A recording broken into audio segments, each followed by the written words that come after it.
venait juste de rentrer de voyage, tout heureux de pouvoir serrer sa mère dans ses bras. Mais à la place, il vit quelque chose qui le laissa sans voix. Elle se tenait devant la porte d'un voisin, l'air fragile, une assiette vide à la main, demandant doucement quelque chose à manger. C'était incompréhensible. Il lui envoyait de l'argent chaque mois, mais en découvrant la vérité, il eut l'impression que le sol s'effondrait sous ses pieds. Leonardo se gara devant la maison où il avait grandi, au volant de sa voiture importée. Même s'il n'était parti que depuis 15 jours, cela lui semblait toujours long. Mais cette visite était différente. Il avait quelque chose de spécial dans sa valise, un collier de perles que sa mère avait admiré dans un magazine des années auparavant. Elle avait dit qu'il était magnifique, mais bien trop cher. Ce moment était resté gravé dans sa mémoire. Lors de son dernier voyage d'affaires, il avait enfin eu la possibilité de l'acheter. Il s'imaginait déjà le visage de Teresa Duarte s'illuminant en ouvrant la petite boîte.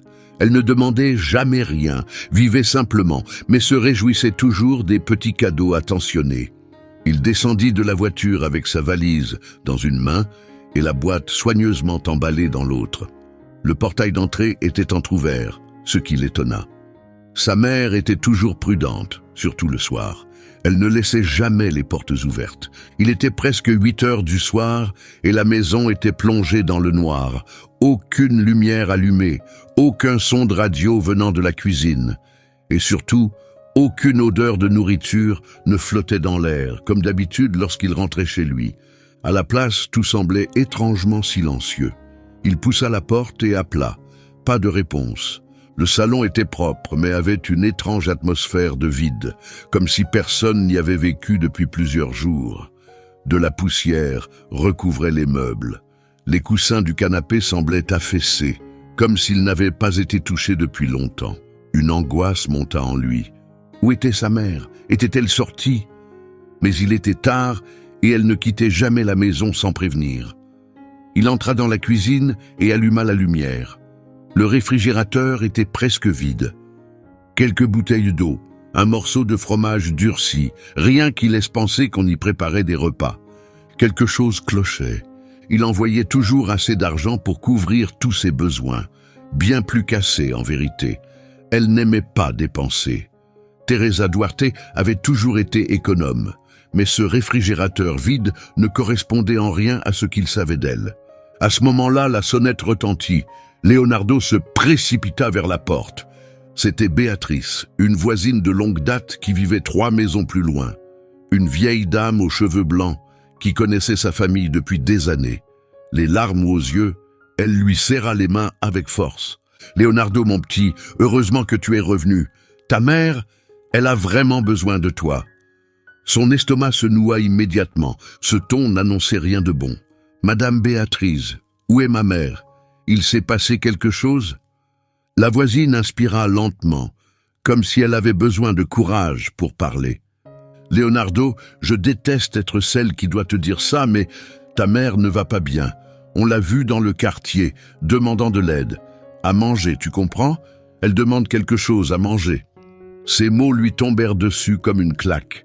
Il faillit fléchir sur ses jambes. C'était impossible. Il envoyait de l'argent tous les mois, sans exception.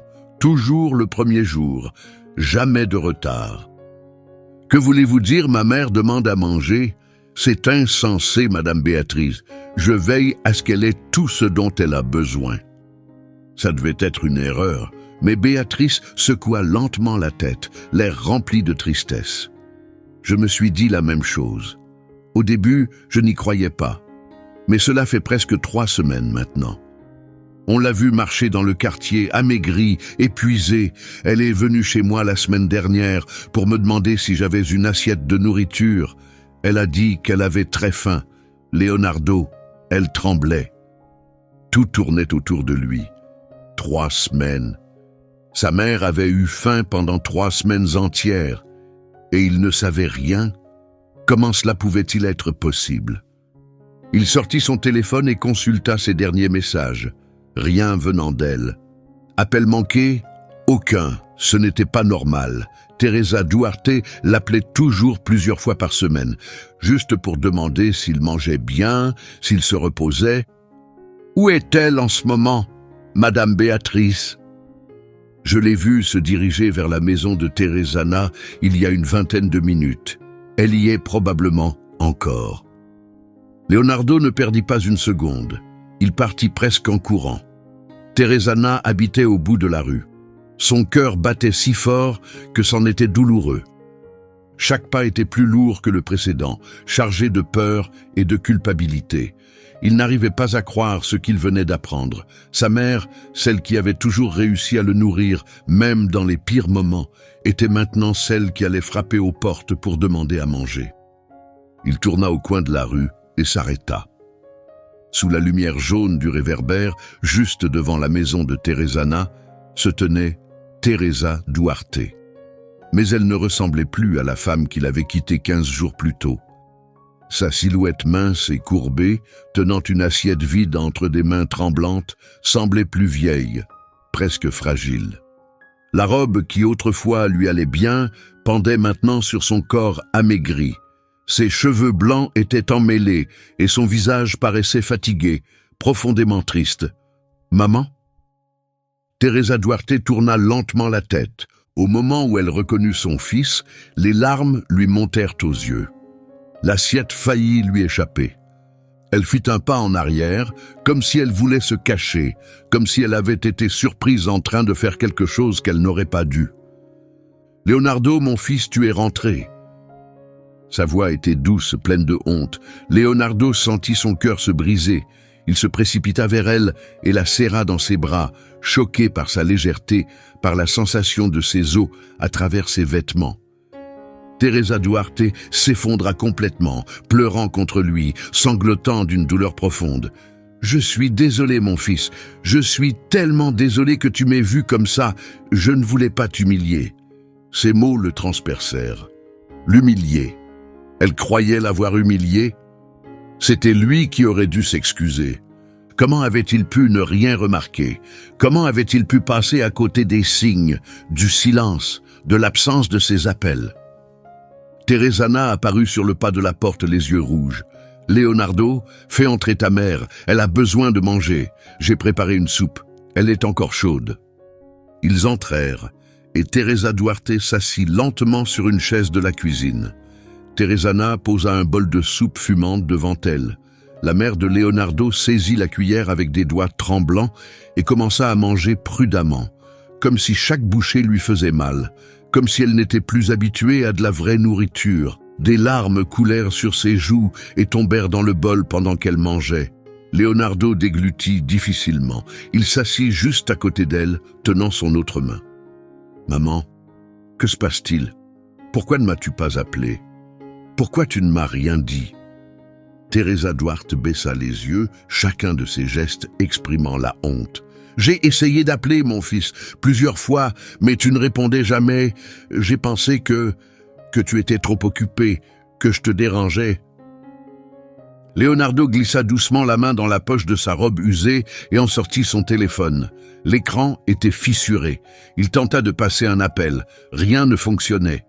En se connectant à son compte via l'ordinateur de Teresana, il sentit son estomac se tordre. Il y avait des dizaines de tentatives d'appel, des dizaines de messages qu'il n'avait jamais reçus. Chacun d'eux montrait une détresse croissante. « Mon fils, j'ai faim. Leonardo, il n'y a plus rien à manger à la maison. S'il te plaît, aide-moi, j'ai peur. » Chaque appel à l'aide non lu était comme un coup de poignard.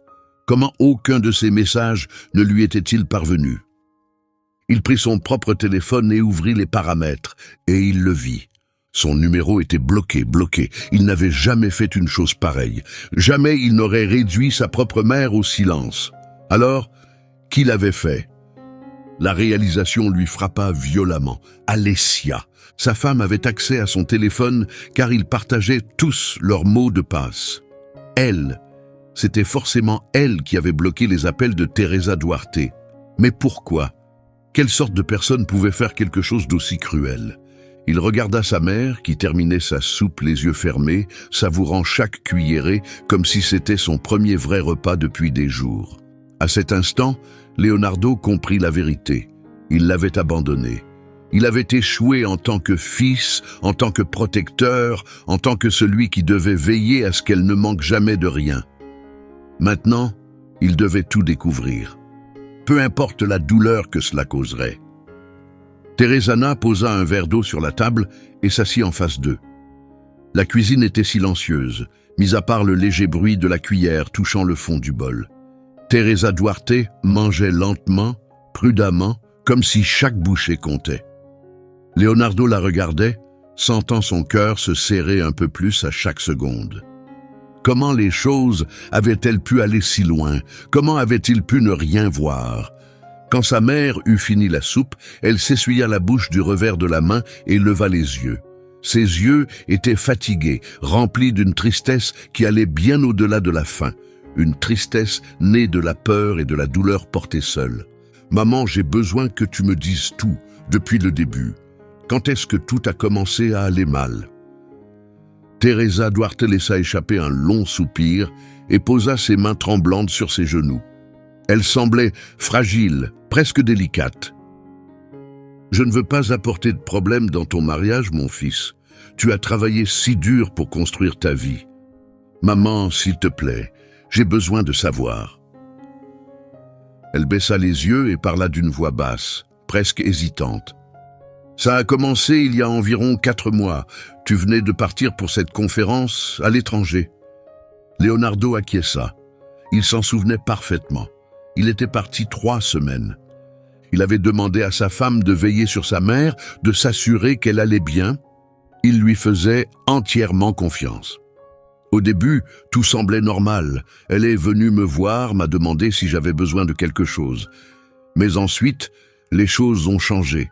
Elle a commencé à dire que je dépensais trop, que tu envoyais de l'argent mais que je ne savais pas l'utiliser. Leonardo sentit la colère lui tordre l'estomac. Dépenser trop? Maman, tu as toujours été la personne la plus prudente avec l'argent. Je sais, mon fils. Mais elle insistait. Elle a dit qu'elle s'occuperait de mes factures, que ce serait mieux pour moi. Elle a pris ma carte, mes mots de passe et a dit qu'elle gérerait tout. La voix de Teresana monta sous la colère. Et à partir de ce moment-là, Madame Teresa n'a plus jamais vu un seul centime de cet argent. Teresa Duarte hocha lentement la tête. Elle a commencé à tout contrôler, la nourriture, les produits de nettoyage, même le savon dans la salle de bain. Elle disait que j'en utilisais trop et que je gaspillais. J'ai essayé de comprendre. Je pensais peut-être que vous aviez des problèmes d'argent et que vous ne vouliez pas m'inquiéter. Leonardo serra la mâchoire. Des problèmes d'argent? Il venait de signer le plus gros contrat de sa carrière. Ses revenus n'avaient jamais été aussi élevés. Et pourtant, sa mère croyait qu'il n'avait rien. Puis elle a commencé à verrouiller le garde-manger, continua-t-elle. Elle a mis un cadenas sur l'armoire à nourriture. Elle disait qu'il y avait des rats et qu'elle ne pouvait rien laisser dehors. « Des rats ?» s'exclama Leonardo. « Maman, cette maison n'a jamais eu de rats !»« Je sais, mon fils, mais que pouvais-je dire? C'était ta femme. Je ne voulais pas provoquer de conflit. Je me disais que ça finirait par passer. » Teresana se leva, alla jusqu'à un placard et revint avec un sac en plastique. Elle le posa sur la table. « Leonardo, ta mère m'a donné ça il y a 2 semaines.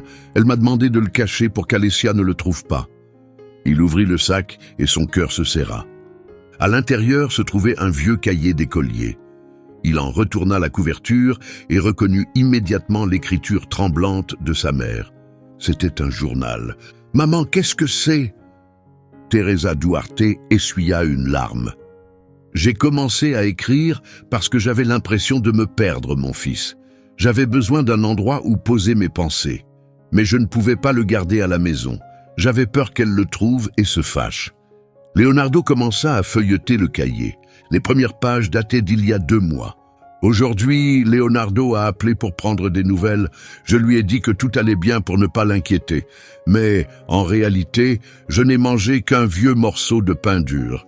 Alessia a dit que tout était trop cher au magasin, alors nous n'avons pas acheté grand-chose. Il tourna une autre page, son cœur battant plus vite. Depuis 3 jours, je ne vis qu'avec des biscuits secs et de l'eau. Mon ventre me fait mal, mais je reste silencieuse. Je ne veux pas devenir un problème pour mon fils. Les mains de Leonardo tremblaient en tenant le cahier.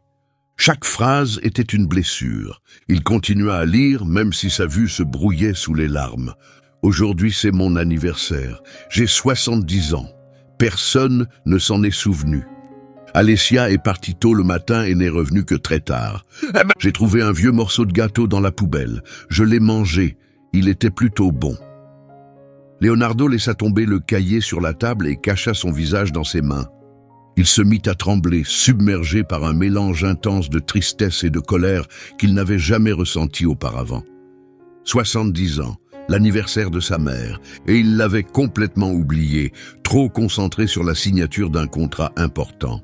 Pendant qu'il concluait un accord, sa mère mangeait dans les poubelles. « Ne pleure pas, mon fils. » Teresa Duarte lui prit doucement la main. « Je vais bien maintenant.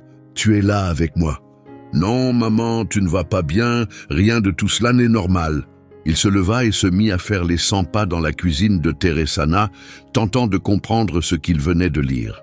« Comment ai-je pu laisser la situation arriver à ce point? Comment n'ai-je rien vu ?»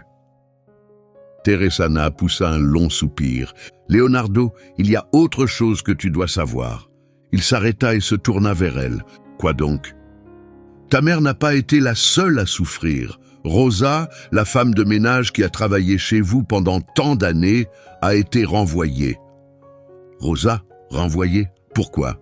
Cette fois, sa mère répondit d'une voix à peine audible. Elle me donnait discrètement à manger. Alessia l'a découvert et l'a renvoyée immédiatement. La situation devenait de plus en plus insupportable. Rosa était pratiquement de la famille. Elle s'était occupée de Leonardo quand il était enfant. Elle avait été à leur côté pendant des décennies. Et maintenant, elle avait perdu son travail simplement parce qu'elle avait été gentille avec sa mère. Soudain, son téléphone se mit à sonner. C'était Alessia. Il décrocha, la main crispée par la colère. « Salut mon amour, tu es où? Je viens de rentrer et tu n'es pas là. » Sa voix était douce, chaleureuse, comme toujours. Comment quelqu'un pouvait-il paraître aussi aimant et être aussi cruel? « Je suis chez Teresana, avec ma mère. » Il y eut un silence. « Avec ta mère? Elle est là-bas? »« Oui. » « Et je viens d'apprendre beaucoup de choses. » Le silence s'étira encore. « Leonardo, je ne sais pas ce qu'elle t'a dit, mais elle n'a pas eu besoin de m'expliquer. J'ai tout vu moi-même. » Il regarda sa mère, fragile, amaigrie, tenant un verre d'eau à 2 mains, comme si elle avait peur de le faire tomber. « J'ai vu ma propre mère faire le tour du quartier pour demander à manger, comme une femme oubliée, comme si elle n'avait plus personne. » Tu ne comprends pas, chérie. Elle a toujours été trop émotive. Elle exagère les choses. Émotive? Sa voix monta d'un ton. Teresa Duarte sursauta sur sa chaise. Il s'en rendit compte aussitôt et baissa le ton. « Alessia, je veux que tu sois à la maison dans 20 minutes. On doit parler. Mais je suis chez... 20 minutes. Ne me force pas à le répéter. » Il mit fin à l'appel avant qu'elle puisse continuer. Lorsqu'il se retourna, sa mère pleurait en silence, les larmes coulant doucement sur ses joues. « Mon fils, je t'en prie, ne te dispute pas avec elle à cause de moi. Je ne veux pas être la raison de l'échec de ton mariage. » Leonardo s'agenouilla devant elle et prit doucement ses mains. Elles étaient froides, fines, usées. Des mains qu'il réalisa soudain ne pas avoir vraiment observées depuis des années. Quand avait-il pris le temps, pour la dernière fois, de regarder ses mains, qu'il avait un jour portées, nourries, protégées? « Maman, écoute-moi. Rien, absolument rien, n'est plus important que toi. Aucune relation, aucune obligation, aucune promesse ne passe avant toi. Si je dois choisir entre n'importe qui dans ce monde et la femme qui m'a élevé seule, qui a tout sacrifié pour que j'aie une vie meilleure, je te choisirai toi, à chaque fois. » Il n'en fallut pas plus pour que Teresa Duarte se brise complètement. Leonardo la serra contre lui, sentant à quel point elle était devenue petite et fragile. « Combien de nuits avait-elle pleuré seule? Combien de jours avait-elle eu faim ou froid pendant qu'il prenait l'avion d'une ville à l'autre, signant des contrats, dînant dans de grands restaurants? De l'autre côté de la pièce, Teresana essuya discrètement ses larmes. « Leonardo, ramène ta mère chez elle. Elle a besoin d'un vrai repos. Et toi, tu dois régler cette situation une bonne fois pour toutes. » Il aida sa mère à se lever. Teresa tenait à peine debout. Leonardo la soutint, la guidant pas à pas vers la porte. « Merci, Teresana, vraiment. » Sa voix était faible mais sincère. « Tu ne me dois pas de merci, mon chéri. C'est normal entre voisins. » En rentrant chez eux, Teresa s'appuya entièrement sur le bras de son fils. La rue était calme. Une légère brise traversait la nuit et le ciel était plein d'étoiles. Cela aurait dû être une soirée paisible, mais Leonardo ne ressentait qu'une tension douloureuse dans sa poitrine, parce que maintenant la vérité était là, et plus rien ne serait jamais comme avant. Il alluma toutes les lumières dès qu'ils franchirent la porte. Teresa frissonna, non pas de froid, mais de peur. Elle regardait sa propre maison comme si elle n'était plus la sienne, comme si elle entrait dans un endroit où elle ne se sentait plus en sécurité. « Maman, assieds-toi sur le canapé, je vais te chercher une couverture. » Elle obéit, posant ses mains tremblantes sur ses genoux. Leonardo entra dans sa chambre et s'arrêta net sur le pas de la porte. La pièce semblait presque abandonnée. Pas de drap propre sur le lit. La porte de l'armoire entr'ouverte, ne montrant que 2 ou 3 vêtements suspendus. Où était le reste? Il ouvrit les tiroirs. Vide, il s'accroupit et regarda sous le lit, où il trouva une vieille boîte à chaussures. À l'intérieur, des photos jaunies, des souvenirs préservés par le temps et la poussière. Il en prit une, et son cœur se serra. C'était une photo de lui à 5 ans, assis sur les genoux de sa mère dans leur cuisine. Elle préparait un gâteau, et il léchait la cuillère. Tous deux riaient, comme si la vie était simple et pleine de joie. Il regarda vers le salon, pensant à la femme fragile qui s'y trouvait maintenant, et le contraste lui donna presque le vertige. Comment cette mère forte et pleine de vie était-elle devenue aussi frêle? Il glissa la photo dans sa poche et prit la couverture la plus chaude qu'il put trouver. Quand il revint, Teresa fixait ses mains, comme si elles appartenaient à quelqu'un d'autre. Leonardo posa délicatement la couverture sur ses épaules et s'assit tout près d'elle. « Maman, avant qu'Alessia arrive, j'ai besoin de toute l'histoire. Je dois comprendre exactement ce qui s'est passé pendant ces 2 derniers mois. » Teresa baissa la tête et hocha doucement. « C'est comme je te l'ai dit. Mais il y a eu d'autres choses aussi. Des choses que je ne savais pas comment te raconter. » « Quel genre de choses, maman ?» Teresa inspira lentement, comme si elle devait rassembler tout son courage. Alessia a commencé à parler aux voisins. Elle leur disait que je me trompais, que j'inventais des histoires, que ma mémoire n'était plus la même. Leonardo sentit la colère monter dans sa poitrine. « Elle a dit ça de toi ?» Elle l'a dit. Un jour, je suis allé demander un peu d'aide à Madame Irène, la dame du coin. Elle m'a regardé bizarrement, avec pitié, et m'a dit qu'elle savait déjà que j'avais un petit souci. Alessia lui avait raconté que je commençais à oublier des choses et à dire des choses insensées. C'est n'importe quoi, tu as toujours eu meilleure mémoire que moi. Je sais, mon fils, mais elle a commencé à semer ses idées dans la tête des gens. Comme ça, si je disais quelque chose, si je demandais de l'aide ou racontais ce qui se passait, on penserait que j'étais confuse, qu'il s'agissait d'hallucinations.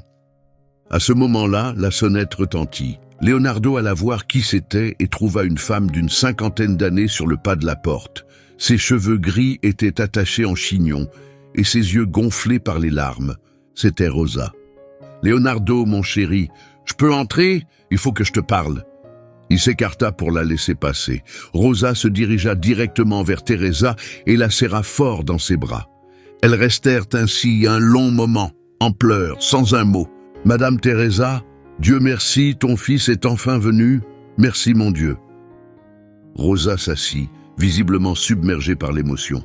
Dès qu'elle commença à parler, tout sortit d'un coup. « Leonardo, j'aurais dû venir te voir plus tôt. J'avais peur, je ne savais pas quoi faire, mais maintenant, je ne peux plus me taire. » S'il te plaît, Rosa, dis-moi ce qui s'est passé. Cela fait 2 mois qu'elle m'a renvoyé. Ce jour-là, j'étais arrivé tôt avec du pain frais de la boulangerie. Ta maman était dans la cuisine. Elle paraissait si maigre, comme si elle n'avait pas mangé depuis des jours. Je lui ai donné un morceau de pain avec un peu de beurre et elle l'a mangé en quelques secondes. Ça m'a brisé le cœur de la voir comme ça. Teresa baissa la tête, trop honteuse pour croiser le regard de quiconque. Alessia est arrivée et a tout vu. Elle est devenue folle. Elle m'a crié dessus, m'accusant d'interférer, de gâcher soi-disant un régime. Elle m'a renvoyé sur le champ. Leonardo serra les poings, la colère montant en lui. Un régime. Ma mère n'a jamais eu besoin d'un régime de toute sa vie. Exactement. C'était juste un prétexte, dit Rosa en essuyant ses larmes. Mais ce n'est même pas le pire. Il y a quelque chose de bien plus douloureux, Leonardo. Son estomac se noua. Quoi donc? 2 semaines après mon renvoi, je suis revenu un soir. J'avais oublié quelques affaires personnelles dans le débarras. C'est là que j'ai vu ta mère dehors, dans le jardin, fouillant dans les poubelles. La voix de Leonardo n'était plus qu'un souffle. Elle fouillait les ordures. Elle cherchait des restes de nourriture.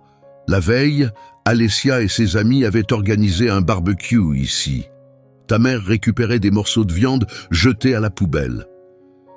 Teresa éclata en sanglots, incapable de se contenir. Leonardo se leva, incapable de rester en place. Il tournait en rond, les mains sur la tête, tentant de comprendre l'image insupportable qui s'imposait à lui. Sa mère, fouillant les déchets pour trouver de quoi manger, pendant que sa femme faisait la fête avec des amis. C'en était trop. Je l'ai emmenée chez moi, reprit Rosa, la voix brisée. Je lui ai donné quelque chose de chaud à manger. Elle a pris un bain. Je lui ai trouvé des vêtements propres. Elle est restée toute la journée avec moi, mais le soir, elle a insisté pour rentrer. Elle disait que si Alessia remarquait son absence, il y aurait des conséquences. Leonardo la regarda, stupéfait. « Pourquoi tu ne m'as rien dit? Pourquoi tu ne m'as pas appelé tout de suite ?» J'ai essayé, je t'ai appelé 3 fois. Mais je tombais toujours sur ta messagerie. Je me suis dit que tu étais en réunion ou sans réseau. Maintenant, je pense qu'elle a dû bloquer mon numéro sur ton téléphone aussi. Leonardo sortit son téléphone de sa poche et parcourut les paramètres. C'était bien là. Le numéro de Rosa était bloqué aussi. Combien d'autres appels Alessia avait-elle fait taire? Combien de personnes avaient tenté de le joindre pendant qu'elle effaçait discrètement chaque alerte? Il y a autre chose. Rosa hésita, les yeux baissés vers le sol. Je ne sais même pas si je devrais en parler. Dis-le-moi, répondit Leonardo d'une voix ferme. Je veux toute la vérité. Rosa déglutit avec difficulté. Un après-midi, j'ai entendu Alessia au téléphone. Elle riait. Elle disait qu'elle avait enfin écarté la vieille et qu'elle économisait pour mettre Madame Teresa en maison de retraite. Teresa laissa échapper un petit gémissement, faible et douloureux. Leonardo sentit le monde vaciller un instant. Une maison de retraite dans son dos. Sa femme projetait d'envoyer sa mère loin, comme un fardeau dont on se débarrasse. À cet instant, le bruit d'une voiture entrant dans le garage coupa court à tout. Leonardo s'approcha de la fenêtre. Alessia sortit de sa voiture, impeccable, coiffure parfaite, tenue chic, sac de marque au bras. Elle avait l'air de mener une vie de rêve, alors que sa mère fouillait les poubelles pour trouver de quoi manger. Alessia entra dans la maison et se figea en voyant les 3 personnes réunies. Un sourire surgit aussitôt sur son visage, parfaitement maîtrisé et complètement faux. « Leonardo, mon amour. Rosa, quelle surprise! Je croyais avoir été clair sur le fait que... » « Tais-toi !» La voix de Leonardo trancha l'air, froide, calme, dangereuse. Même lui ne s'attendait pas à entendre ce ton sortir de sa bouche. Les yeux d'Alessia s'agrandirent. « Qu'est-ce que tu viens de dire ?»« J'ai dit tais-toi, tu ne vas pas m'interrompre, pas une seule fois. Tu parleras quand j'aurai terminé. » Elle croisa les bras, l'expression dure et défensive, ce visage qu'il avait déjà entrevu, mais qu'il n'avait jamais osé affronter. « Très bien, murmura-t-elle, vas-y. » Leonardo s'approcha d'elle. « Où est passé l'argent que j'envoyais à ma mère chaque mois ?» demanda-t-il lentement. « Tout est en ordre, répondit-elle agacée. gérer correctement ce qu'elle n'a jamais su faire. Gérer où? Sur le compte bancaire que j'ai ouvert pour elle, pour son bien. Pour son bien, répéta-t-il, sa voix montant malgré ses efforts pour rester calme. Ma mère a dû fouiller les poubelles pour manger, Alessia. Oh, voyons, manger dans les poubelles, elle exagère tout. Elle l'a toujours fait. Exagère. Leonardo plongea la main dans sa poche et en sortit le carnet. Sans un mot, il le lança à ses pieds, ouvert. « Ramasse-le, dit-il, et lis ce qui est écrit sur cette page. » Alessia se pencha à contre-cœur, attrapa le carnet et lut à voix basse. « Plus fort, tout le monde ici doit entendre. » Elle souffla, agacée, puis lut d'un ton plat. « Aujourd'hui, c'est mon anniversaire. 70 ans. J'ai trouvé un morceau de gâteau dans les poubelles et je l'ai mangé. Il avait bon goût. » Le silence emplit la pièce, épais, presque étouffant. Même la confiance d'Alessia sembla vaciller. « Elle a écrit ça le jour de son anniversaire, » dit Leonardo, la voix tremblante malgré lui. « Pendant que tu étais au salon de beauté à dépenser mon argent pour tes ongles, ma mère mangeait un gâteau que quelqu'un avait jeté. Je ne savais pas que c'était son anniversaire, je ne savais pas, insista-t-elle. Leonardo perdit enfin le contrôle. Tu vis sous le même toit qu'elle depuis 5 ans. Teresa se leva lentement du canapé, les jambes tremblantes.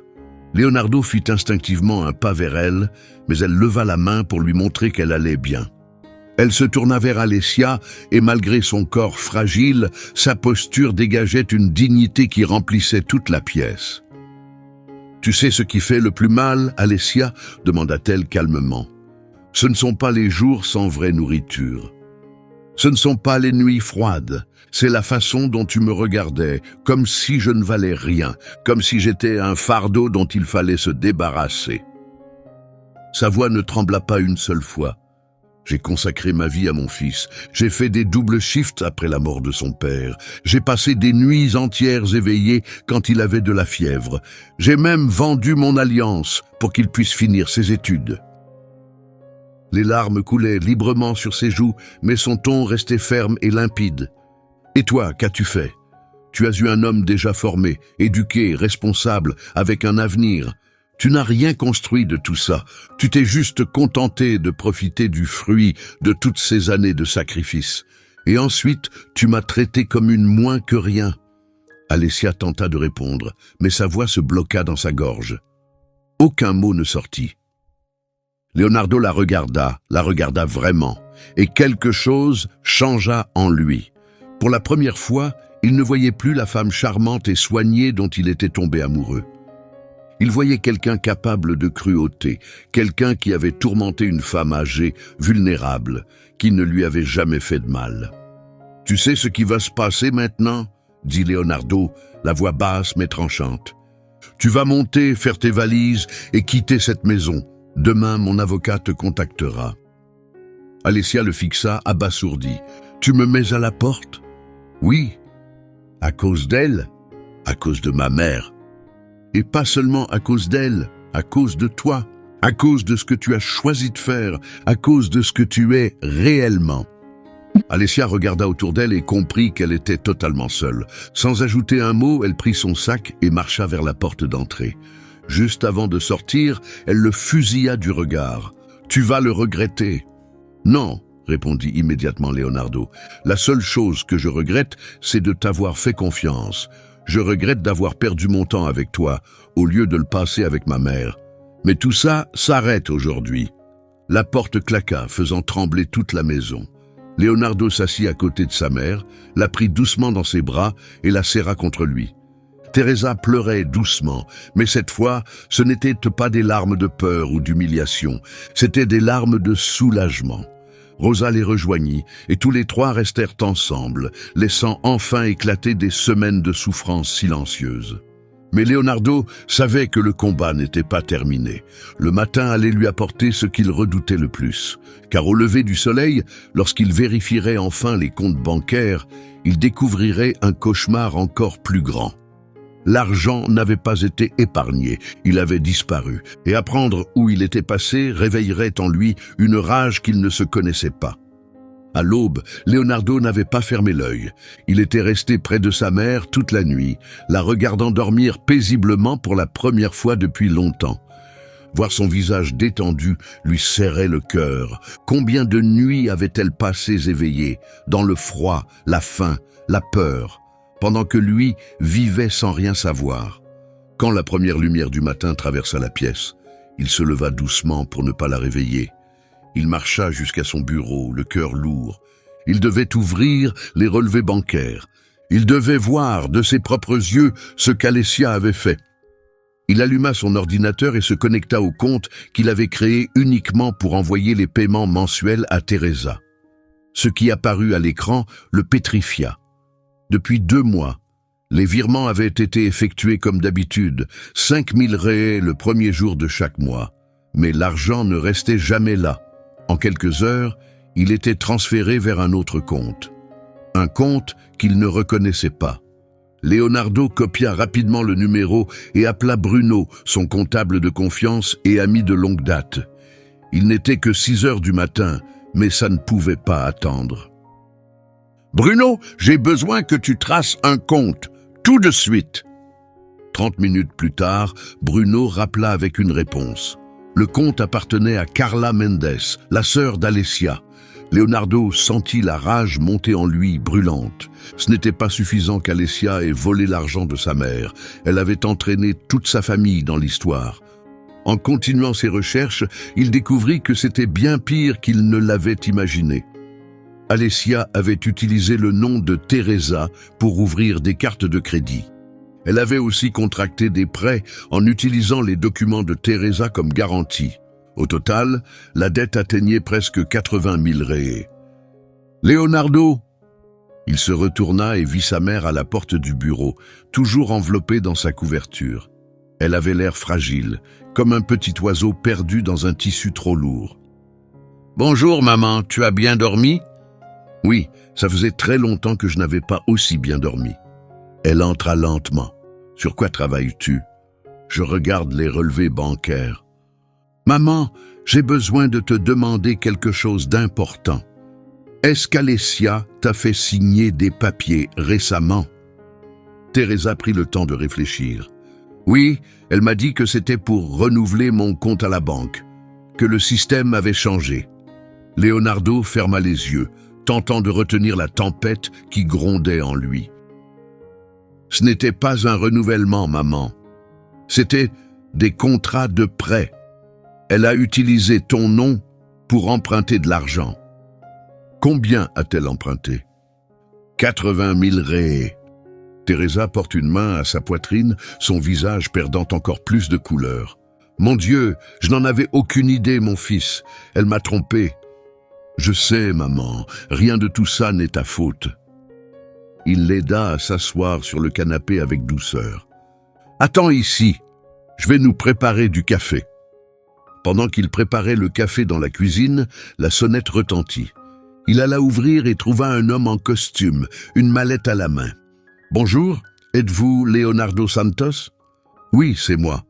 Je suis ici au nom du tribunal. J'ai une assignation pour Madame Teresa Santos. » Leonardo sentit un nœud se former dans son estomac. Une assignation. Pourquoi ? Dette impayée, elle a 15 jours pour régler ou ses biens seront saisis. Leonardo prit le document et le parcourut rapidement. C'était un prêt de 50 000 réais, contracté 6 semaines plus tôt, au nom de Teresa. La signature avait été officiellement authentifiée. Leonardo reconnut immédiatement l'écriture de sa mère, irrégulière et tremblante, le genre de signature écrite sous pression ou confusion. « Merci », dit-il à l'agent en refermant doucement la porte. Il retourna dans le salon où Teresa attendait, les yeux grands ouverts d'inquiétude. « Qu'est-ce que c'était, mon fils ?» demanda-t-elle. Il s'assit à côté d'elle et lui prit les mains avec douceur. « Maman, tu te souviens d'être allée au bureau du notaire avec Alessia ?»« Oui, je m'en souviens, » répondit-elle. « Elle a dit qu'on devait enregistrer des papiers concernant la maison. » Ce n'était pas pour la maison, maman. Ces papiers servaient à authentifier ta signature pour un prêt de 50 000 réais. Des larmes montèrent dans les yeux de Teresa et elle se mit à pleurer en silence. « Je ne comprends rien à ces choses-là, mon fils. Elle m'a dit que je devais juste signer, que ça faisait partie de la procédure. Elle m'a menti. » À ce moment-là, Rosa arriva, tenant un sac avec du pain chaud et du lait. Leonardo ouvrit la porte et la laissa entrer. Elle se dirigea directement vers la cuisine, comme si elle était chez elle. « J'ai apporté le petit déjeuner, dit-elle. Madame Teresa a besoin de manger quelque chose de convenable maintenant. » Tous les trois s'assirent autour de la table. Leonardo observait sa mère manger lentement, mâchant chaque bouchée de pain beurré avec soin. Il remarqua quelque chose qu'il n'avait jamais pris le temps de voir. Le soulagement et la joie discrète de manger quand on a vraiment faim. « Rosa, demanda-t-il, tu connais la sœur d'Alessia ? » « Carla ? » ?»« Oui. Elle venait souvent quand tu n'étais pas là. Elle et Alessia restaient dans la chambre, riant très fort. » « Elle riait de quoi ?» Rosa hésita. « Je ne veux pas parler mal des gens. »« S'il te plaît, Rosa, j'ai besoin de savoir. » Elle baissa les yeux, puis répondit doucement. Elle se moquait de Madame Teresa. Une fois, j'ai entendu Carla dire que les vieux, c'est juste un poids, qu'ils ne font que coûter de l'argent. Alessia a ri et a dit qu'elle s'occupait enfin du problème. Teresa s'arrêta de manger. Le morceau de pain resta intact sur son assiette.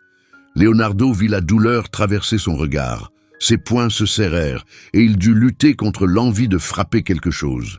« Il y a autre chose, » ajouta Rosa. « Carla ouvrait une boutique de vêtements. Alessia disait qu'elle allait l'aider à payer parce qu'elle avait enfin trouvé un bon moyen d'avoir de l'argent. » Soudain, tout s'éclaira. L'argent manquant avait servi à lancer le commerce de Carla. Leonardo prit son téléphone et appela à nouveau Bruno. « Bruno, tu peux vérifier où ont été dépensés les fonds du compte de Carla ?» 15 minutes plus tard, la réponse arriva. Paiement à des fournisseurs de vêtements, loyer pour un local commercial, travaux d'aménagement, tout était enregistré. Carla avait utilisé l'argent destiné à Teresa pour ouvrir une boutique de luxe dans le centre commercial le plus chic de la ville. Leonardo se leva si brusquement que la chaise manqua de tomber. « Je vais régler ça maintenant. »« Où vas-tu, mon fils ?»« Au centre commercial. Je vais parler à Carla. »« Leonardo, ne fais rien que tu pourrais regretter. » Il s'arrêta et regarda sa mère. Même après tout ce qu'elle avait enduré, Teresa s'inquiétait encore pour lui. Son cœur restait bon. Il retourna vers elle et l'embrassa tendrement sur le front. « Je ne vais pas faire de bêtises, maman. Je veux juste récupérer ce qui te revient de droit. » Environ 30 minutes plus tard, il arriva au centre commercial. La boutique de Carla se trouvait au 2e étage, en plein centre du couloir principal. De grandes vitrines, une déco luxueuse, des portants remplis de vêtements de créateurs, tout financé avec l'argent qui aurait dû servir à nourrir sa mère. Leonardo entra. Carla était derrière le comptoir, apprêtée, en train d'aider une cliente. Quand elle le vit, elle afficha immédiatement un sourire figé, parfaitement étudié. « Leonardo, quelle surprise agréable! Tu es venu admirer ma boutique !» Il attendit patiemment que la cliente parte avant de s'approcher d'elle. « Non, je suis ici pour savoir combien des économies de ma mère tu as utilisées pour créer tout ça. » Le sourire de Carla disparut d'un coup, comme une lumière qu'on éteint.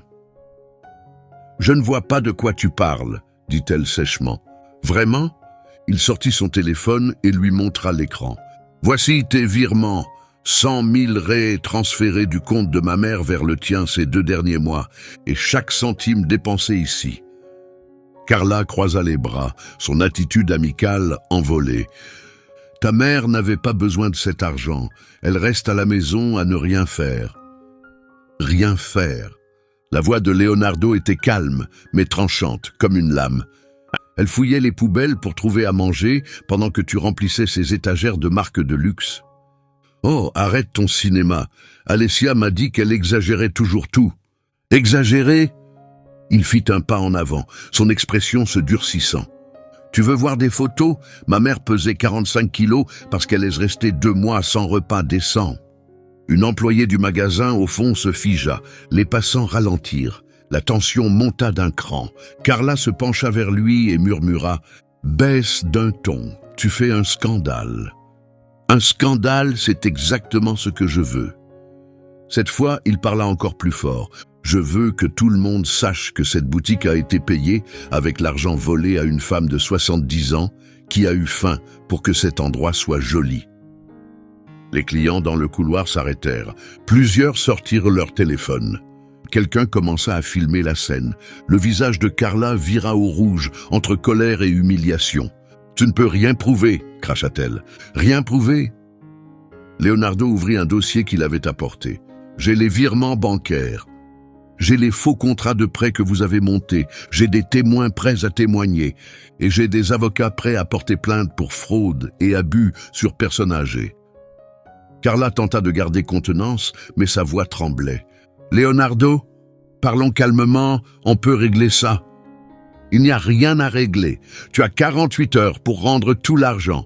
Sinon, je vais voir la police et je les laisse découvrir comment tu as financé cette boutique. Il se dirigea vers la sortie, puis s'arrêta et la regarda une dernière fois. Et Carla, ma mère vaut plus que tout ce qu'il y a dans ce magasin, plus que tout ce centre commercial. Si tu avais ne serait-ce qu'un peu d'intégrité, tu comprendrais ça, dit-il. Puis il quitta le magasin, laissant derrière lui une foule de regards curieux.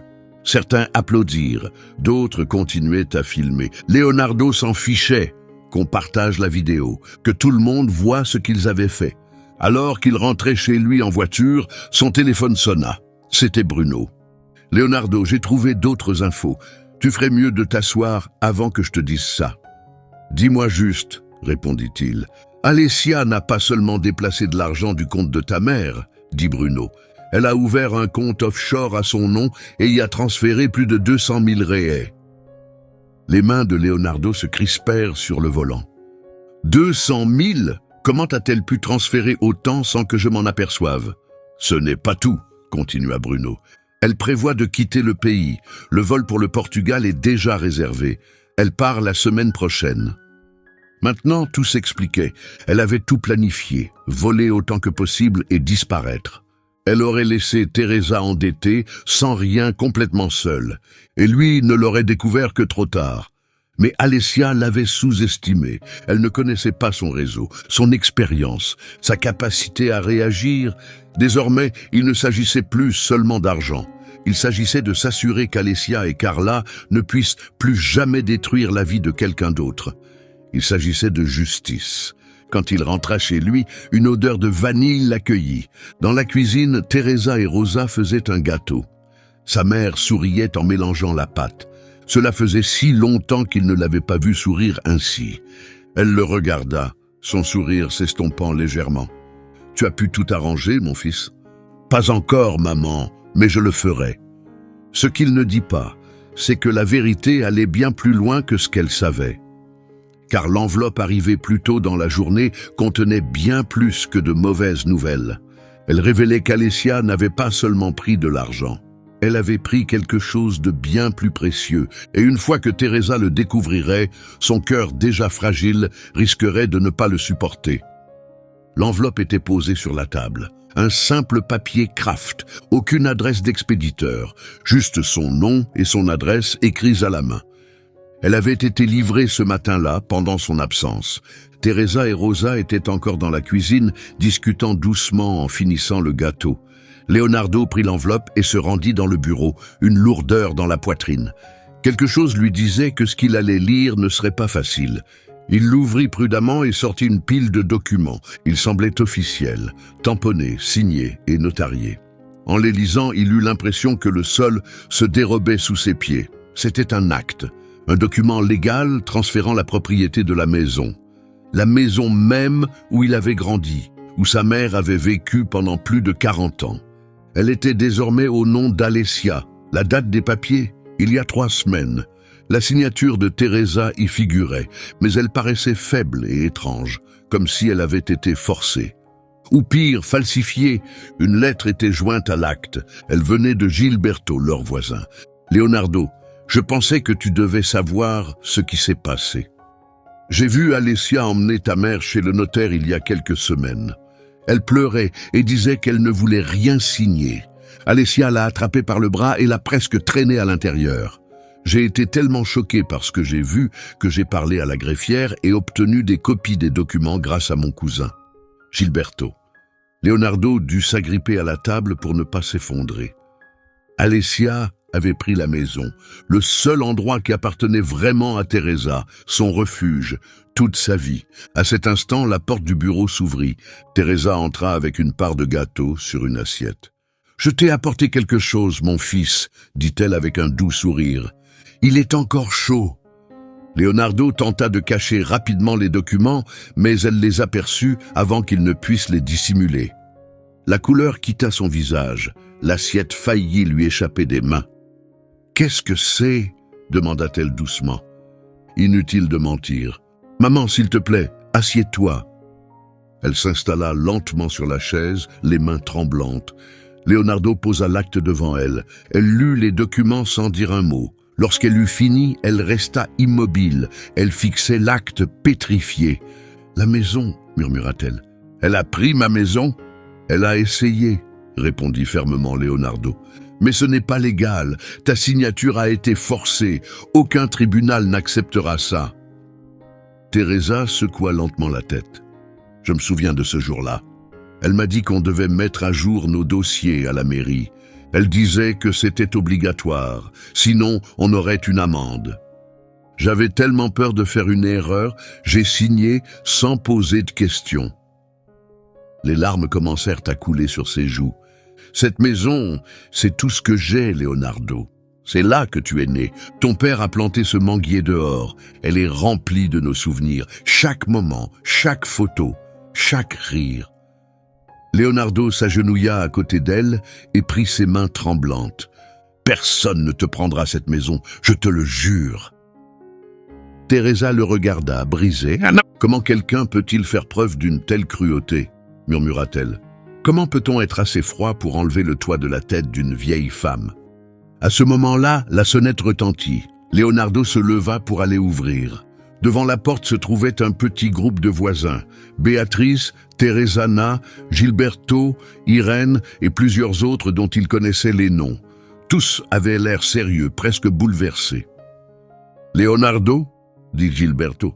« Est-ce qu'on peut entrer ? Il faut qu'on parle. » Ils se rassemblèrent tous dans le salon. Teresa s'essuya le visage et sortit de la cuisine. Rosa les rejoignit aussi. Gilberto fit un pas en avant. « Il y a quelque chose que tu dois savoir. On l'a découvert ce matin. »« Qu'est-ce que c'est ?» demanda Leonardo. Irène prit la parole. « Alessia n'a pas fait ça seulement à ta mère. » Un frisson le parcourut. « Qu'est-ce que tu veux dire ?» Irène expliqua. La semaine dernière, Donna Ofelia Vasconcelos a découvert que sa propre petite-fille avait vidé son compte-retraite. Elle a utilisé le même prétexte, qu'elle allait le gérer pour elle, mais elle a tout dépensé. Béatrice ajouta. Ce n'est pas la seule. Le fils de monsieur Antonio a fait pareil. La nièce de Donna Marta aussi. Leonardo les regarda, stupéfait. Il y a d'autres personnes qui vivent la même chose ? Oui, confirma Gilberto. Et tu sais comment on l'a découvert ? Alessia organisait des ateliers. Des ateliers, répéta Leonardo. Elle apprenait aux gens à gérer les finances de leurs proches âgés. Elle leur faisait même payer. Elle louait une salle pour les réunions et appelait ça « gestion financière familiale ». Teresa poussa un cri étouffé et se couvrit la bouche horrifiée. Sa douleur avait été transformée en modèle commercial. Teresana sortit son téléphone. « J'ai réussi à entrer dans leur groupe WhatsApp. Regarde ces messages. » Leonardo fit défiler les captures d'écran sur le téléphone de Teresana. Bloquer le numéro de la mère dans les contacts de son fils. Dites aux gens qu'elle commence à perdre la mémoire. Obtenez d'abord l'accès au compte bancaire. Ensuite, attaquez-vous à ses biens. Des instructions glaciales, une cruauté organisée comme une stratégie, emballée et vendue comme un service légitime. Combien de personnes ont-elles escroqué ? Demanda Leonardo abasourdi. Au moins 15 familles du quartier, répondit Gilberto à voix basse. 15 personnes âgées, répéta Leonardo. 15 personnes traitées comme ma mère. Béatrice acquiesça lentement. et sûrement encore plus, dont nous n'avons pas entendu parler. Teresa se leva. Tous les regards se tournèrent vers elle. Elle paraissait toujours frêle et mince, mais quelque chose avait changé. Il y avait dans ses yeux une flamme qu'on n'y avait pas vue depuis longtemps. « Il faut agir », dit-elle. Sa voix était claire. Ce n'est plus seulement une affaire personnelle. C'est une question de justice pour chaque parent, chaque grand-parent, qui souffre en silence, trop effrayé pour parler. « Maman », commença Leonardo s'avançant vers elle, mais elle l'arrêta d'un regard. « Non, Leonardo, j'ai gardé le silence. J'avais honte. Je pensais que je gâcherais ta vie, que j'empirerais les choses pour toi. Alors je n'ai rien dit, et à cause de ça, j'ai failli tout perdre. » Ses yeux se remplirent de larmes à nouveau, mais cette fois, sa voix resta forte. « Je ne peux pas laisser d'autres femmes vivre ce que j'ai vécu. Je ne veux pas que d'autres fils découvrent la vérité trop tard, comme toi. » Leonardo sentit son cœur se gonfler. La femme forte et courageuse qu'il avait élevée seule était toujours là, en train de remonter à la surface. « Qu'est-ce que tu veux faire, maman ?» demanda-t-il. Teresa prit une profonde inspiration calme et déterminée. « Je veux tout dénoncer, je veux que la vérité éclate pour tout le monde. Ce qu'Alessia m'a fait, ce qu'elle a fait à ses autres familles, ne peut pas rester caché. On doit s'assurer que ça n'arrive plus jamais. » Les voisins commencèrent à applaudir. D'abord quelques claps timides, puis une vague de soutien envahit la pièce. Béatrice essuya ses larmes. Teresana entoura Teresa de ses bras. Gilberto se pencha vers Leonardo et dit « Ta mère est incroyable, elle a toujours été une battante. » Leonardo hocha la tête, souriant malgré l'émotion. « Je sais, je l'avais juste oublié un instant. » Puis Irène se leva. « Vous n'êtes pas seul, on est tous avec vous. On va rassembler chaque victime, collecter chaque document, chaque témoignage. On va faire éclater la vérité, et elle devra répondre de tout. » Au fil de la journée, leur maison se transforma en véritable quartier général. Les voisins affluaient avec des dossiers, des chemises, des reçus, chacun apportant une histoire de trahison et de douleur. Certains apportaient des gâteaux, d'autres des documents, mais tous apportaient quelque chose de bien plus fort, de la détermination. Rosa circulait dans la maison, servant du café à tout le monde. Teresa écoutait chaque visiteur, tenant tendrement la main de chaque victime âgée qui entrait. Leonardo, assis à la table, organisait les informations. Nom, date, déclaration. Le soir venu, plus de 20 personnes avaient rempli la maison. Ce qui avait commencé comme le drame d'une seule famille était devenu un mouvement. Teresa était dans la cuisine lorsque Leonardo l'appela dans le bureau. Bruno était arrivé en personne et était assis avec lui. « Maman, dit Leonardo, Bruno a trouvé quelque chose d'important. » Bruno tourna sa tablette vers eux. « J'ai vérifié les registres du notaire. La signature sur l'acte ne correspond pas aux signatures officielles enregistrées. Elle a été falsifiée. » Teresa laissa échapper un long soupir, comme si un poids venait de tomber de ses épaules. « Alors, la maison est toujours à moi ?»« Oui, » confirma Bruno. « Et maintenant qu'on a cette preuve, on peut engager des poursuites. C'est une falsification et c'est un crime. » Leonardo jeta un œil par la fenêtre. Dehors, un groupe de voisins était rassemblé sous le manguier que son père avait planté des années plus tôt. Ils parlaient, partageaient, s'organisaient, unis par un objectif commun. Ce n'était plus seulement une affaire de famille, c'était devenu une cause, une prise de position pour ceux qui n'avaient personne pour les défendre. Teresa prit la main de son fils. « Tu crois qu'on va gagner ?» Leonardo sourit, un vrai sourire, pour la première fois depuis des jours. « Avec toi dans mon équipe, maman, on ne peut pas perdre. » Mais aucun des deux n'aurait pu imaginer ce que le lendemain leur réserverait. Car dès que le soleil se leva, tout changea. L'histoire était devenue publique. D'une manière ou d'une autre, les détails avaient fuité en ligne. Et maintenant, tout le pays regardait, réclamant des réponses, réclamant justice. Ce lever de soleil avait une saveur différente. Leonardo se réveilla avec un téléphone qui n'arrêtait pas de vibrer. Appels, messages, emails. Le monde avait entendu leur histoire et refusait de rester silencieux. Il prit son téléphone, dérouté par ce flot de notifications. L'écran s'illumina, rempli de tags sur les réseaux sociaux. Quelqu'un avait filmé la scène dans le centre commercial, sa confrontation avec Carla, et l'avait mise en ligne. La vidéo était déjà virale, avec plus de 2 millions de vues. La section des commentaires explosait. C'est arrivé à ma grand-mère aussi. Mon père vit quelque chose de similaire. Il faut protéger nos aînés. Son cœur s'emballa à mesure qu'il faisait défiler l'écran. Les gens prenaient la parole. L'histoire avait touché bien plus de monde qu'il ne l'aurait imaginé. Il entra dans la cuisine et vit sa mère déjà éveillée, assise près de la fenêtre avec une tasse de café à la main. Il y avait sur son visage une sérénité qu'il n'avait pas vue depuis longtemps. « Bonjour maman !» Elle se tourna vers lui et sourit. Un vrai sourire, celui qui brille dans les yeux. « Bonjour mon fils !» Leonardo s'assit à côté d'elle. La vidéo, elle est partout maintenant. Les gens parlent de ce qui s'est passé. Teresa hocha lentement la tête. « Oui, Béatrice m'a appelé tôt ce matin pour me le dire. Elle m'a dit que tout le quartier en parle. »« Tu es d'accord avec ça ?» demanda-t-il doucement. Elle tendit la main par-dessus la table et attrapa la sienne. « Oui, tu sais pourquoi ? Parce que si partager ce que j'ai vécu peut éviter à ne serait-ce qu'une seule personne de souffrir autant, alors ça en valait la peine. » Leonardo sentit sa gorge se nouer. Le courage et la dignité de cette femme assise à ses côtés. Il avait oublié à quel point elle était forte. « Maman, je pensais à quelque chose, » dit-il.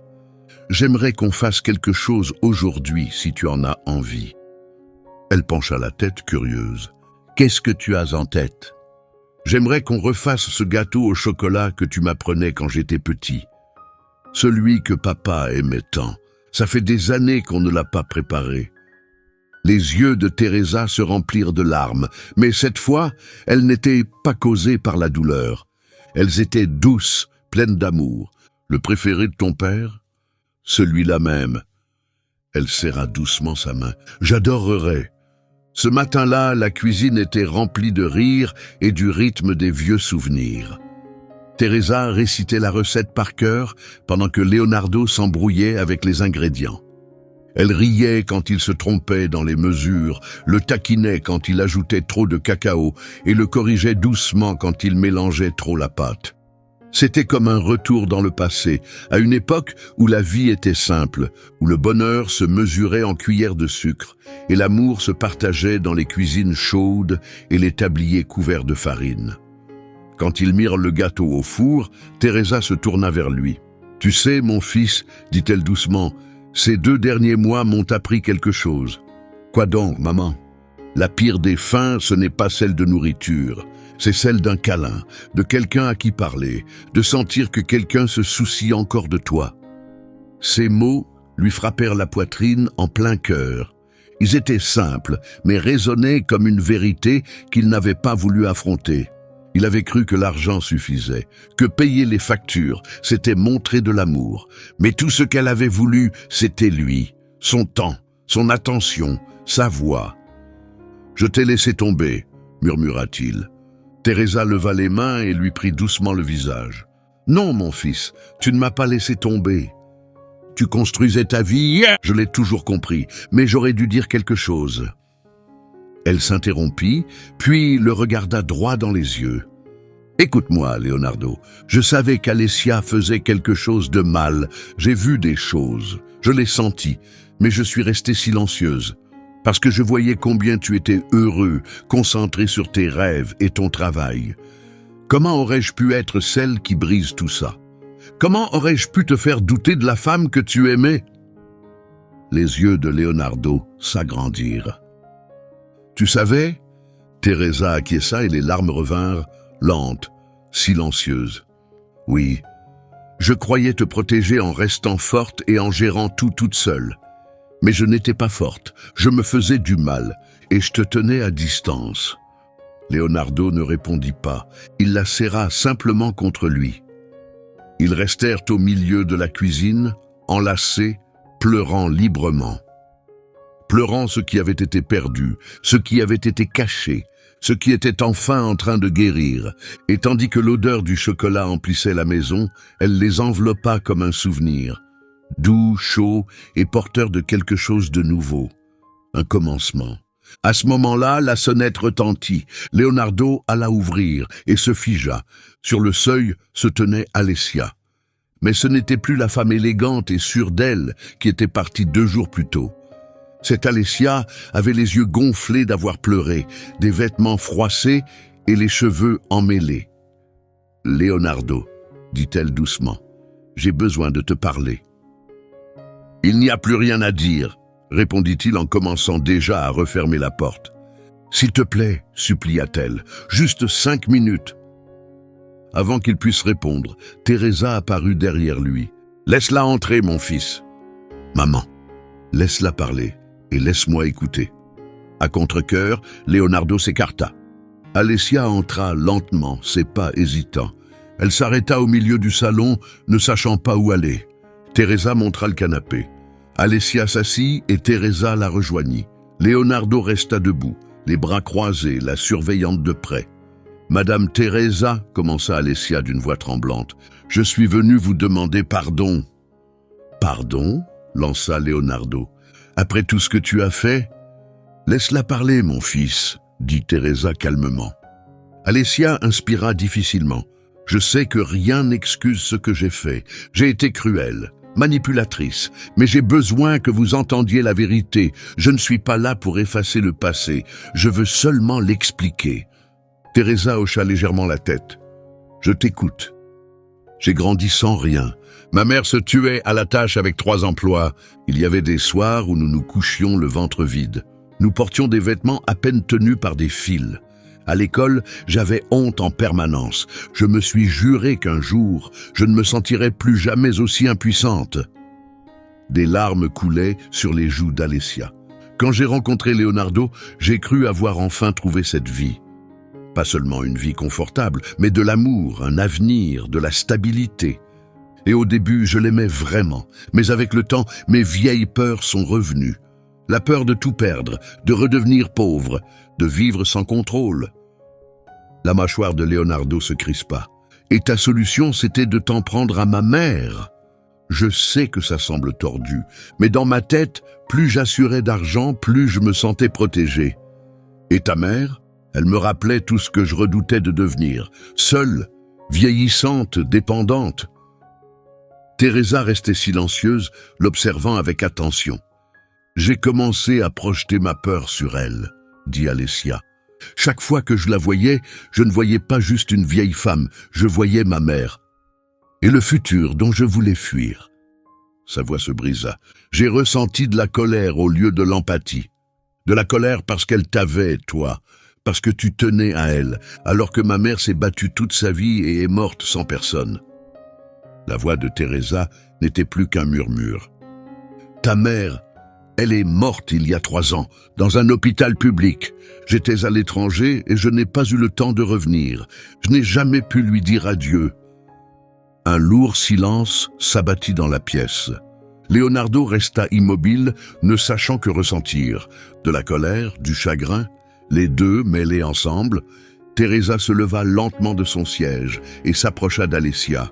Puis, à la surprise générale, elle s'agenouilla devant elle, les plaçant face à face. « Alessia, » dit-elle doucement, « regarde-moi. » Alessia leva son visage couvert de larmes. « Je te pardonne. » Alessia et Leonardo réagirent en même temps.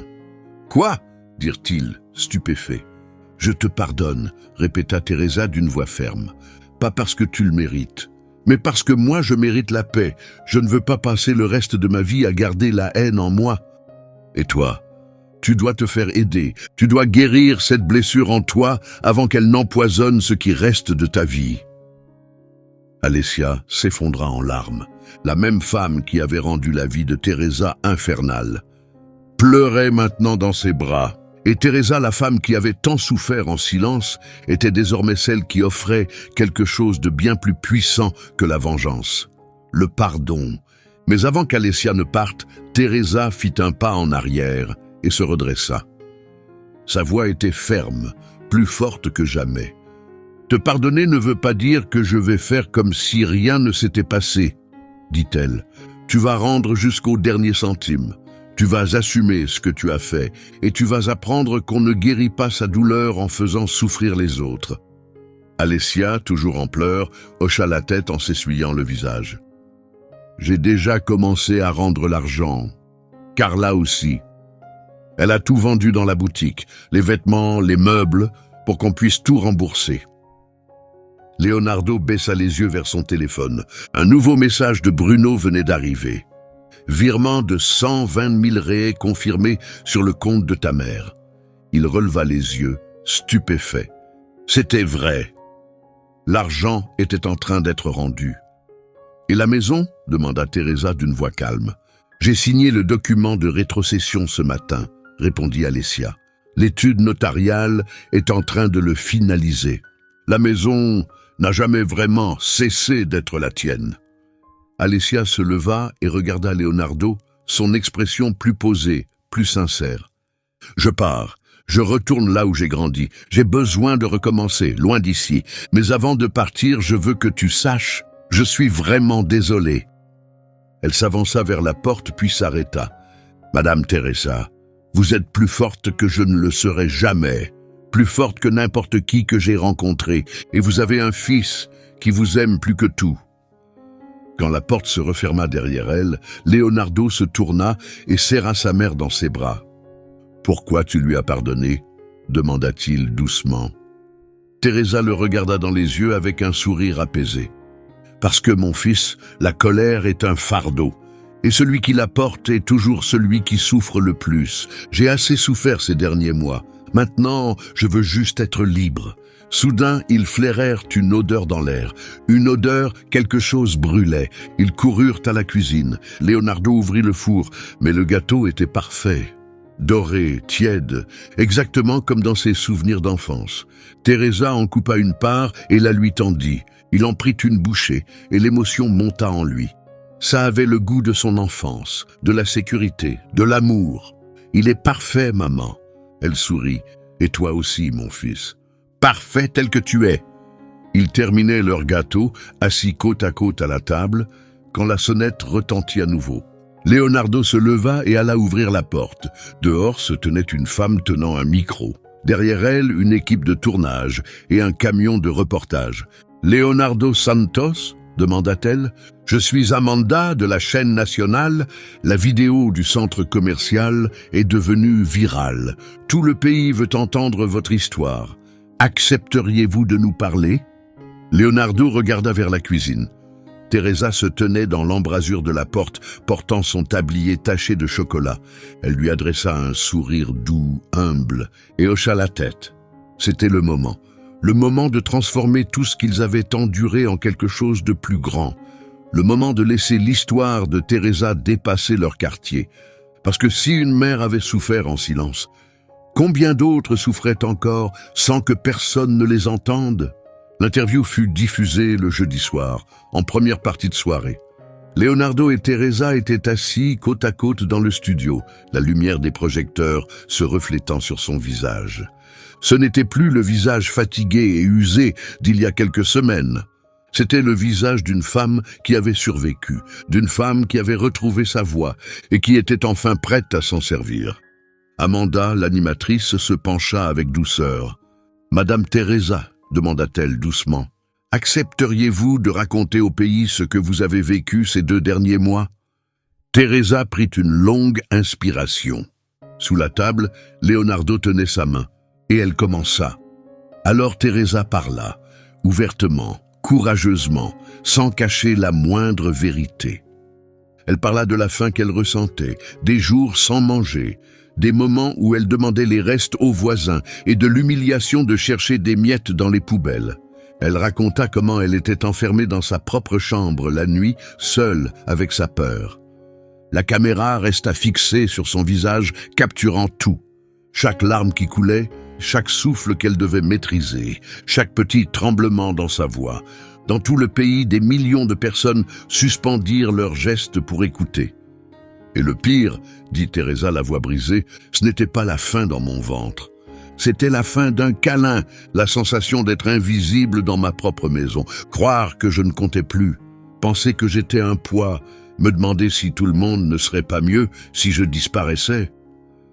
Amanda cligna des yeux pour retenir ses larmes et demanda doucement « Et que diriez-vous aux autres mères et pères qui vivent peut-être quelque chose de semblable en ce moment ?»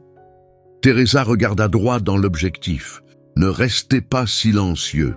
N'ayez pas honte. Ne cachez pas votre souffrance en pensant que vous protégez vos enfants. Parler est la première étape vers la liberté. Et aux fils et aux filles qui regardent, appelez vos parents aujourd'hui, pas plus tard, pas la semaine prochaine, aujourd'hui.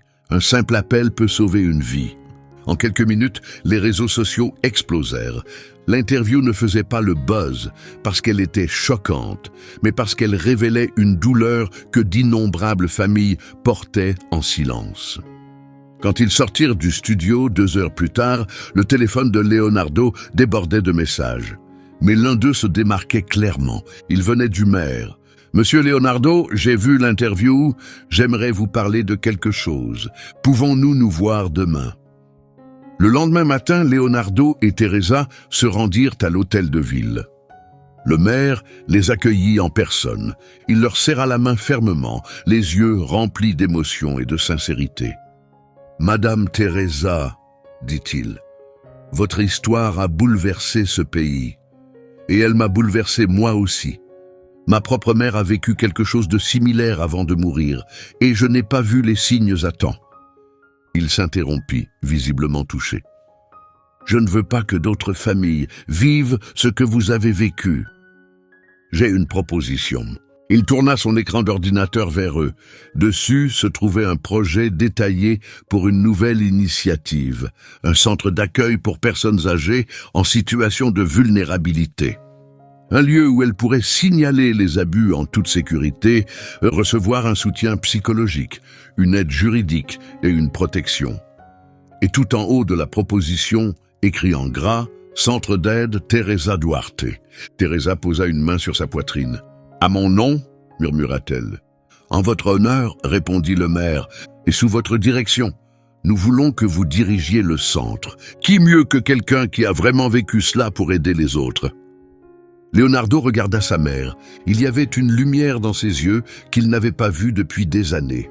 Une lumière, non pas de survie, mais de mission. « J'accepte, » dit-elle. 3 mois plus tard, sous un soleil éclatant de samedi, le centre Teresa Duarte ouvrit ses portes. Des centaines de personnes étaient présentes. Des voisins, des victimes âgées qui avaient trouvé le courage après l'interview, des responsables, des journalistes et des familles venues chercher de l'aide. Teresa coupa le ruban rouge avec des mains autrefois tremblantes de peur et de faim. Désormais fermes, fortes et pleines de sens. Alors que la foule applaudissait, Leonardo vit les larmes couler sur les joues de Teresa. Mais ce n'étaient plus des larmes de tristesse, c'étaient des larmes de joie. La joie de savoir que sa souffrance avait mené à quelque chose de précieux, que tout ce qu'elle avait enduré n'avait pas été vain. Rien que dans le premier mois, le nouveau centre a aidé 120 personnes. 120 personnes âgées qui avaient enfin trouvé une voie après des années de silence. Leonardo créa un fonds permanent pour soutenir le fonctionnement du centre. La moitié de l'argent récupéré auprès d'Alessia y fut versée. Rosa revint, non pas comme femme de ménage, mais comme assistante de Teresa au centre. Ensemble, elles formèrent une équipe solide, visitant des foyers, écoutant des histoires, offrant du réconfort et des conseils. Les voisins qui s'étaient tenus aux côtés de Teresa offrirent maintenant leur temps. Béatrice enseignait les arts manuels. Teresana partageait ses meilleures recettes dans la cuisine communautaire. Gilberto utilisait ses contacts pour faire avancer rapidement les procédures juridiques. Puis, un mardi après-midi tranquille, une femme âgée arriva au centre, frêle, timide, avec de la douleur dans le regard. Elle ressemblait à Teresa autrefois. « Je m'appelle Elena, dit-elle d'une voix tremblante. J'ai vu votre interview à la télévision. Mon petit-fils, il me fait subir la même chose qu'on vous a fait. » Teresa lui prit doucement la main. « Tu n'es plus seule, Elena, dit-elle. Tu as une famille ici maintenant. » Et dans cette étreinte simple, Teresa comprit enfin le vrai sens de tout ce qu'elle avait vécu. Ce n'avait jamais été uniquement à propos d'elle. Cela avait toujours été plus grand. Il s'agissait de transformer la douleur en guérison, de prendre les morceaux brisés et d'aider quelqu'un à se reconstruire. Ce soir-là, Leonardo rentra chez lui et trouva sa mère dans la cuisine, remuant la pâte à gâteau avec le rythme familier de l'amour. Ils avaient commencé à préparer ce gâteau ensemble une fois par semaine. Une nouvelle tradition née d'un vieux souvenir. « Maman, il s'est passé quelque chose d'incroyable aujourd'hui, » dit-il avec un grand sourire. « Quoi donc ?» demanda-t-elle. « J'ai reçu un appel du ministère des droits de l'homme. Ils veulent étendre le modèle du centre à l'échelle nationale. Teresa Duarte devient un nom national. » Teresa se figea stupéfaite. « National ?» Exactement. Ton histoire va aider des milliers de personnes à travers tout le Brésil. Elle s'assit lentement à la table de la cuisine, submergée. Leonardo s'agenouilla à ses côtés, comme elle l'avait fait pour Alessia quelques semaines plus tôt. « Maman, tu as transformé la pire épreuve de ta vie, en espoir pour tant d'autres. C'est un miracle. » Elle lui prit le visage entre les mains, ces mêmes mains qui autrefois fouillaient les poubelles, maintenant pleines d'une tendresse infinie. « Mon fils, dit-elle, la voix chargée d'émotion, ce que j'ai appris à travers tout cela, c'est qu'on n'est jamais vraiment seul. Parler de la douleur l'allège, et l'amour d'un fils vaut bien plus que tout l'argent du monde. » Leonardo acquiesça, la voix tremblante. « Et moi, j'ai appris de toi, maman.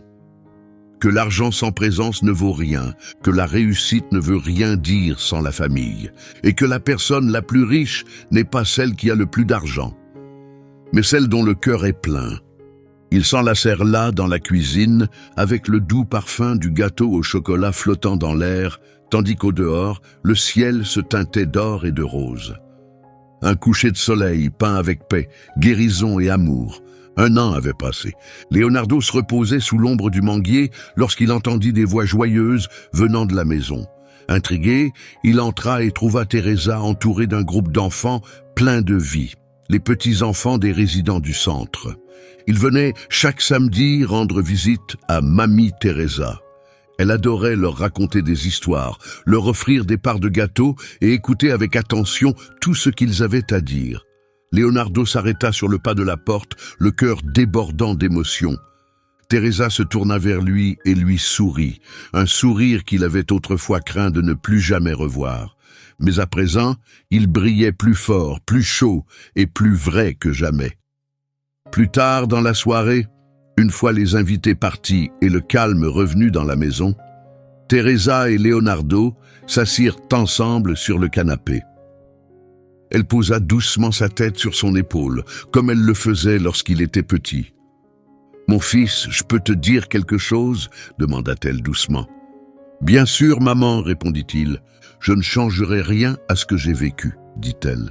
Leonardo se tourna vers elle, surpris. « Qu'est-ce que tu veux dire par là ?»« Si je n'avais pas traversé toutes ces épreuves, » expliqua-t-elle, « je n'aurais pas trouvé ma vocation.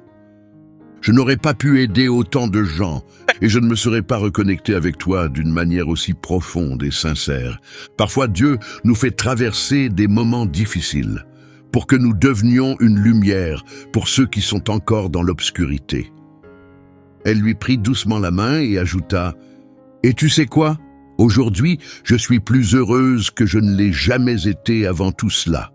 Parce que maintenant je comprends vraiment. Je sais que j'ai un fils qui m'aime profondément. Je sais que j'ai une mission. Et je sais que ma vie a vraiment un sens. » Leonardo embrassa doucement le front de sa mère. « Ta vie a toujours eu de l'importance, » dit-il tendrement. « J'ai juste mis trop de temps à le comprendre. » Teresa ferma les yeux, l'expression calme et apaisée. Elle se sentait entière. « Mon fils, tu peux me promettre quelque chose ?» murmura-t-elle. « Tout ce que tu veux, » répondit-il. « Promets-moi que tu raconteras mon histoire à tes enfants quand ils naîtront, et que tu leur apprendras à aimer et à prendre soin de leurs grands-parents. Aide-les à voir la valeur des personnes âgées, et fais en sorte que plus personne ne se sente jamais invisible. »« Je te le promets, maman, » dit Leonardo sans hésitation. « Et une dernière chose, » poursuivit-elle, sa voix tendre mais ferme, Si un jour je ne suis plus là, promets-moi que tu continueras à faire vivre le centre. Promets-moi que tu seras la voix de ceux qui ne peuvent toujours pas parler pour eux-mêmes. » « Maman, ne dis pas des choses comme ça, » répondit-il, la pensée douloureuse. « S'il te plaît, promets-le-moi, » insista-t-elle. « Je te le promets, » dit-il à nouveau tout bas. Ils restèrent proches, enlacés, jusqu'à ce que Teresa s'endorme la tête posée sur son épaule. Leonardo la couvrit doucement d'une couverture et resta là, regardant son visage paisible. Elle ne ressemblait plus à quelqu'un qui avait souffert. Elle ressemblait à quelqu'un qui avait vaincu, à une battante, à une véritable héroïne. Et cette même nuit, à des milliers de kilomètres de là, d'autres fils prirent leur téléphone pour appeler leur mère après avoir entendu l'histoire de Teresa. Des personnes âgées trouvèrent le courage de dénoncer les abus. Des familles se réunirent avant que le temps ne leur vole cette chance. Car le parcours de Teresa ne lui appartenait pas seulement. Il parlait à tout le monde. Il nous rappelait que la famille se construit par la présence, non par les virements bancaires. Que les parents âgés méritent de l'amour, pas d'être mis de côté, et que la personne qu'on ignore aujourd'hui est peut-être celle qui nous tenait la main quand on ne pouvait pas encore marcher seul. 2 ans plus tard, le jour de l'anniversaire de Teresa, le centre avait déjà aidé plus de 5000 personnes âgées. Son histoire continuait de voyager de cœur en cœur. Et dans chaque personne qu'elle touchait, vivait l'héritage d'une mère qui avait transformé la faim en espoir, la souffrance en force et le silence en une voix qui résonnerait à travers les générations.